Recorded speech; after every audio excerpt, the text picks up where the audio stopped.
Thank you. It's a pleasure to be here. A bit daunting to follow Tony's presentation, but so be it.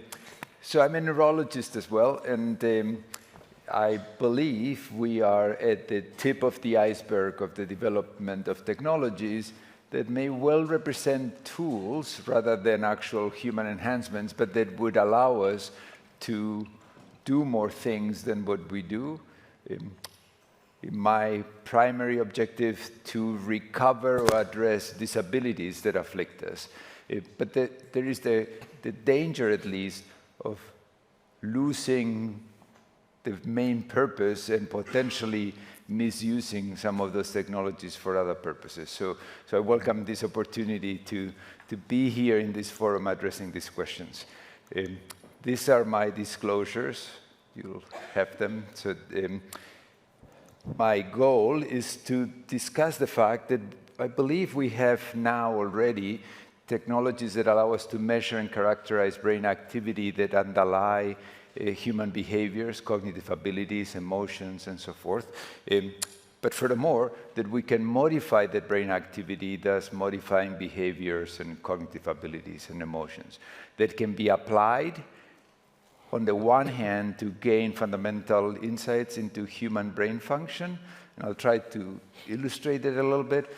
And we can also apply it to address brain-related disabilities, and I'll show you one example of such an application. As I mentioned, I think the risk is the potential misuse of those technologies that requires regulation. I am one of the yeses in that first answer. I think we're a fairly biased group in terms of yeses and nos and unsures, but I think the technology development is there and is going to continue. I think the challenge is to enable society, to lead society to catch up with the appropriate regulations that don't restrict developments and innovation, but that appropriately protect against bad actors. So, by way of introduction, if I may start sort of very humbly, the brain, we know since Cajal has neurons, lots of them, lots of supporting neurons. I think we also now, basically since him, although he maybe didn't make it completely explicit, that those neurons are not really the functional units of the brain. They are engaged in ensembles, in connections through synapses, and we now know that those synapses, about 10,000 per neuron, are changing very dynamically, very rapidly. We have arrays of plastic dynamically changing networks that map onto different capacities. Everything we do, we think, we experience can be ultimately, at least theoretically, mapped onto one specific such ensemble. They represent the functional units of our brain. And we know from elegant work, for example, from Mark Schieber and others, that if you record a patch of neurons and have the subject, for example, move a single finger, there will be a group of those neurons, say those, that are activated in enabling and relating to that movement. What Mark showed is that if you ask the individual to move a different finger, very different thing, to move these two fingers, very different meaning depending on which finger you extend. But if you record the neurons, they're a remarkably similar group of neurons. He showed 98% of the neurons are the same ones in the motor cortex, despite the fact that the end result is quite different. It turns out it is the way those same neurons engage with each other, not just in terms of the spatial distribution, but particularly in terms of the pattern of activity between them, the coupling of activity between them, that defines the end result. It is those ensembles characterized by a given spatial temporal signature that maps onto a given behavior. So the way to perhaps think about it is that the functional units of the brain are ensembles of neurons. We start to be able to capture that activity. We start to be able to capture and characterize the temporal signatures of that activities. And we have the tools to measure and characterize with rather exquisite temporal and spatial resolution those ensembles. If we can, it's a big if, but if we can define behavior carefully and precisely, we can identify potentially that signature, that spatial-temporal signature that maps onto that behavior. By the way, as a neuropsychiatrist, one of the challenges of this statement I just made is that oftentimes we try to identify things like depression or Parkinson's disease, for that matter. And that is a whole humongous array of different domains, in different cognitive domains, different behaviors. We need to get a lot more granular and precise in the definition of behavior to start with in order to identify that functional unit that underlies it. But that's the tools to approach it, I think, exist. So one way to think of normal brain then is that there is a given distribution of activity, a given pattern of activity that maps onto specific spatial-temporal signatures that account or relate to each specific behavior, cognitive function, and emotion. And in the setting of disease, the setting of stressors, of lesions, or insults, there is alterations of function and structure. I'm among those who believe, like Lakatos, that between structure and function, everything is structure, everything is function. The separation is somewhat artificial, but bear in mind, there is an alteration of spatial temporal signatures that map onto symptoms and disabilities. So what I want to focus on now and illustrate with a few examples is that we have the tools to modify spatial-temporal signatures, if we can identify it, and that in doing so, we can impact symptoms and disabilities. Perhaps particularly exciting is that it appears that in doing so, we also can modify or at least influence the underlying dysfunction, pathology, think about it that way, that leads to that alteration. So let me show you that with one example. In this particular case, we can capture brain activity with high-density EEG related to a task that involves seeing pictures, some of which are from your own life, some of them are not. You're supposed to identify whether the picture is from your own life or not.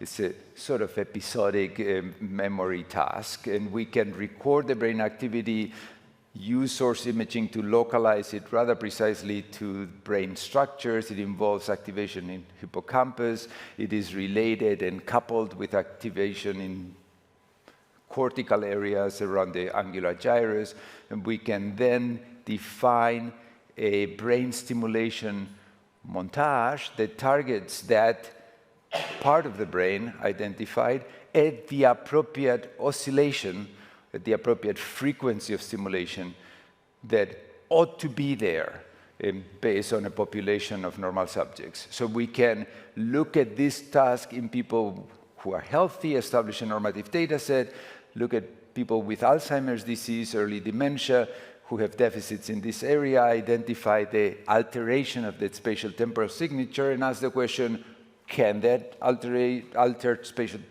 temporal signature be modified, and if so, what will happen?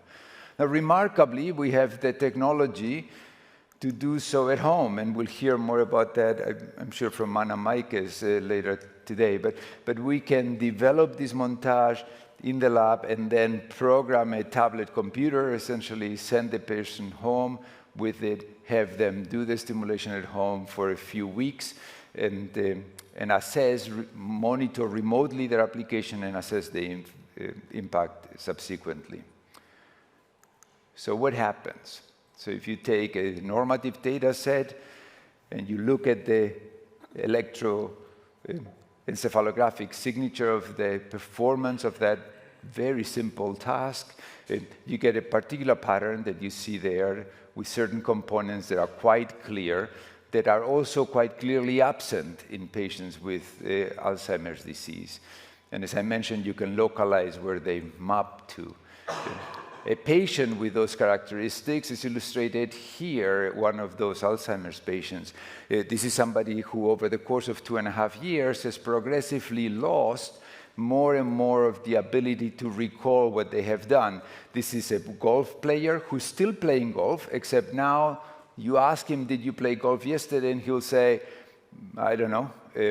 Who did you play with? He will say, I don't know. What did you eat? I don't know. What was your score? I don't know. And so on. You can quantify this in a variety of different forms. This is a memory index score that illustrates the decline from 15 to 0 over the course of 2.5 years. When you start the stimulation and you apply it for 14 weeks of daily half-an-hour sessions, you restore that signature that you see up there, but remarkably, you restore that episodic memory. The change is, I recall that I played golf, I know who I played with, I know what I had for lunch, and the details of their self-experience is much more restored. Can we sustain that? I don't know. Is this a benefit or a curse? I don't know, because if it's something that you can open up a window for 3 months and then it gets lost, that may almost feel like a curse. But at least the possibility is there to start asking the question whether one can maintain this. And the possibility is there that in improving function, there might be an impact on the progression of the disease as well. As a neurologist, that's exciting. This is situations where we have nothing too much really to offer otherwise. But let me give you another example of an old experiment where we took individuals, healthy, normal individuals, and taught them to do a 5-finger movement exercise on the piano.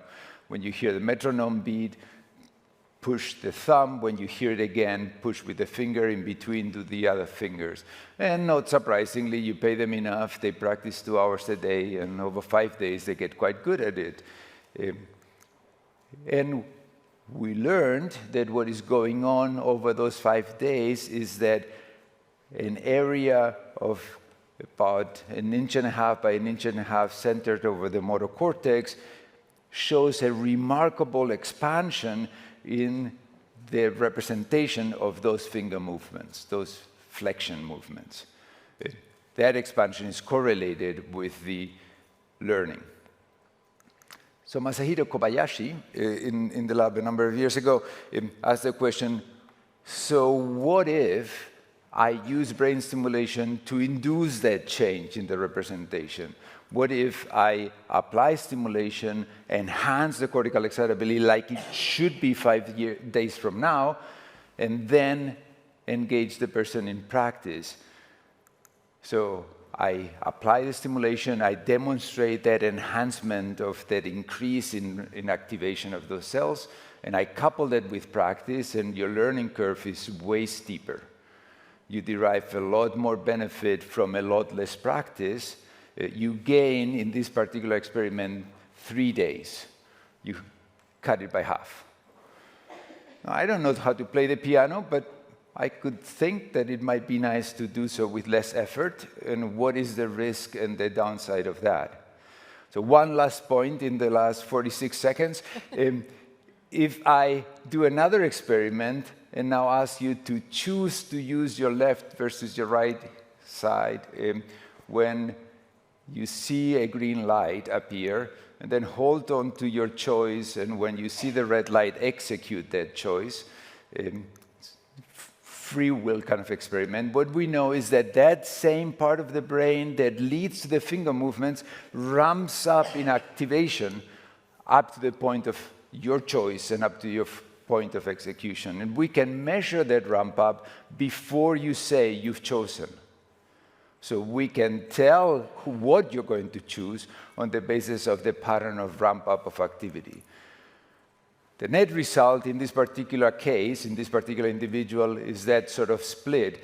But what happens if I use brain stimulation to activate that part of the brain and induce that ramp up before I ask you to choose? What happens then is that I'm creating a pattern of activity that results in a dramatic shift in your choice. This is the same person. And it depends on the exact timing, whether the result is that I induce a change in your choice, but you tell me you made the choice, and I'm perfectly content with it, even though I know you didn't, because I can measure the responses. Or in the gray, if I stimulate a little later, in fewer instances, you tell me you made the choice, but something forced you to change. So addressing a change in agency. 3 very different experiments, 3 very different implications of basically the same technology to basically the same part of the brain, modifying signatures of activity.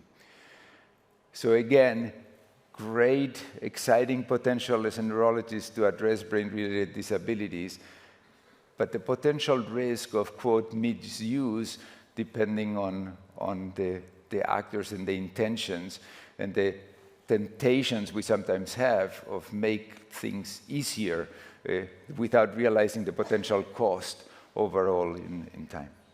Thank you.